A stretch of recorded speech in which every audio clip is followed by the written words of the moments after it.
शब बारात की रात का अमल शौहर और बीवी का ही अमल है। शब बारात की रात को अगर आपने जो भी नफिल नमाज़ें अदा करने के बाद ये वजीफ़ा, इस आयत का वजीफ़ा अगर आप पढ़ो तो आपकी सारी जायज़ उम्मीदें और मुरादें पूरी होगी।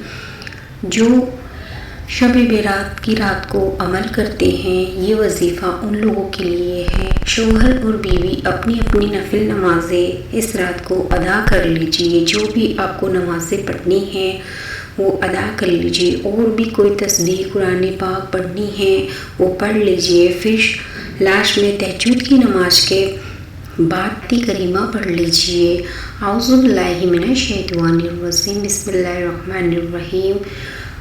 ला इलाहा इल्ला अंता सुब्हानका इन्नी कुन्तु मिनज़ ज़ालिमीन।